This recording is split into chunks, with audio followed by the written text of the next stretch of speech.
Greetings YouTube, and welcome to an unusual point of view for you folks.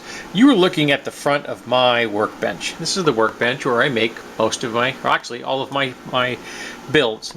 You get a rarer look at the underside of my table where the bolt holding my vise in place is. The problem is that if I put any kind of vibration on this thing, come on, I was just doing it. Yep, see how these jiggle? Well, if I'm sawing something, they do that. Using an angle grinder, they do this a lot. They drift open a lot to the point where it's really, oh, there we go. That's a great example of that. I just dropped my marker, sorry. All right, so I want to stop that. So I'm figuring it shouldn't be too difficult because this is just sheet metal to do that. So I got a lock set. I'm going to show you what they look like. That looks like this. And I'm going to mount the lock portion here, just like that. And I'm just going to use two bolts to hold that in place then, because I guess I'm not actually going to bolt this closed. But do that, then the clasp will be attached on the other side, and when I want to lock the thing up, bend it over, turn it in place, and you're good, we're done. And when I don't need it closed, like when I'm over here going through drawers looking for things, I just turn it the other way, fold the other one out of the way, and I'm good.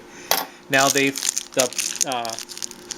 lock set came with these. These are wood screws, and they're Phillips heads, and I hate Phillips head wood screws. But I'm not working with wood. I'm working with sheet metal, so I'm going to use these. These are, I think, 1/4 inch. They have large heads. They have square nuts, but I got these particular fasteners for nothing. I found I scavenged on a shelving unit.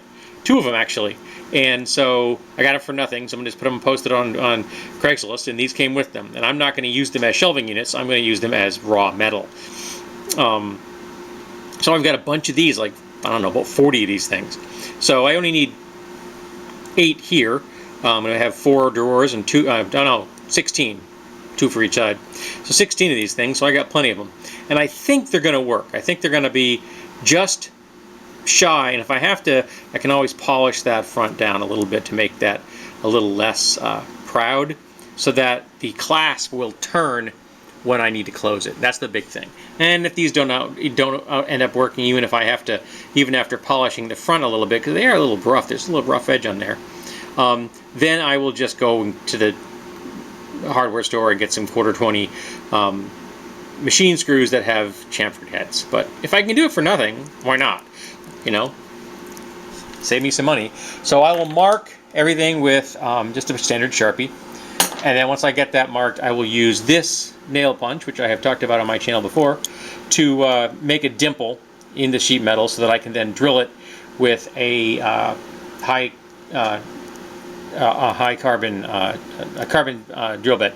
So that should make short work of all of these things, and then it's just a matter of bolting it all together and seeing how it works. The only difficulty is going to be I'm going to have to use an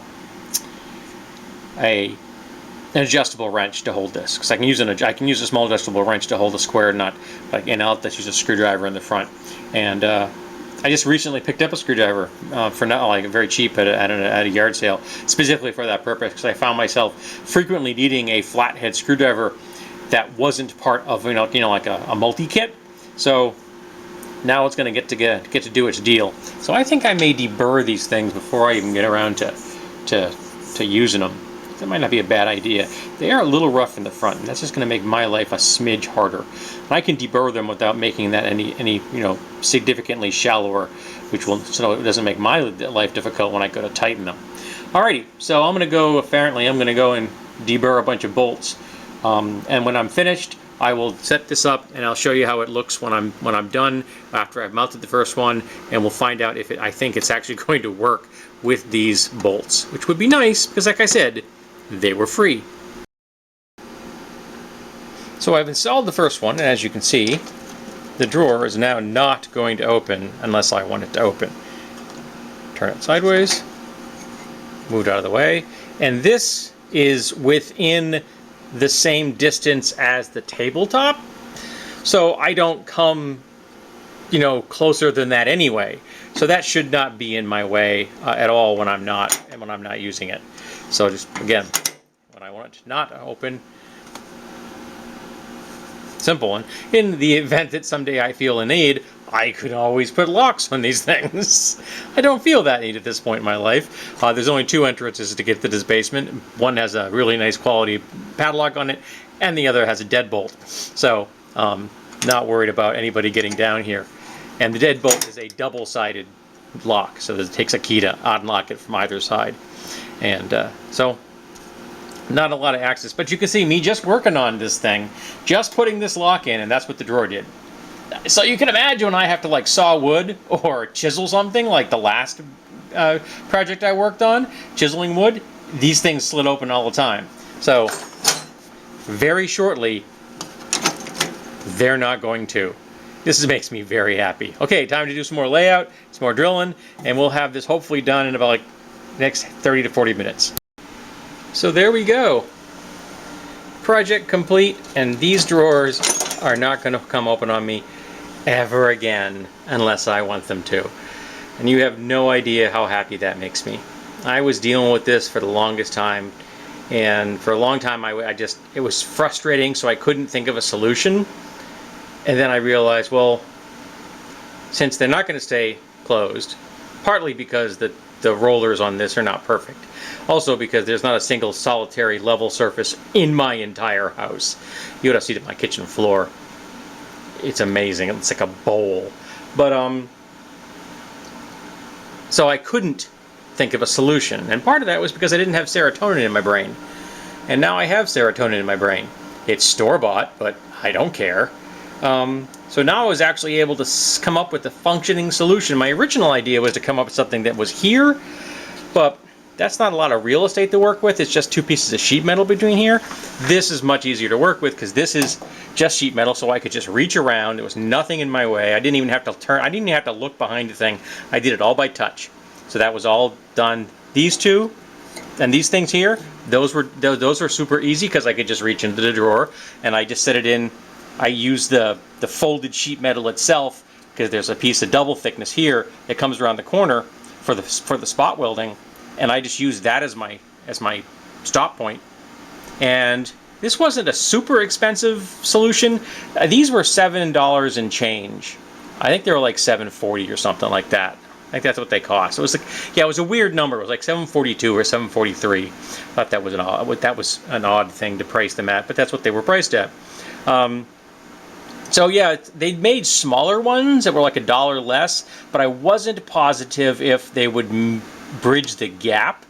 And I'm glad I went with these because that let me bridge the gap between this piece of double thick metal here and make sure I was fully into this support here. So this was a better solution than getting the smaller one. So that extra buck a piece was well worth it.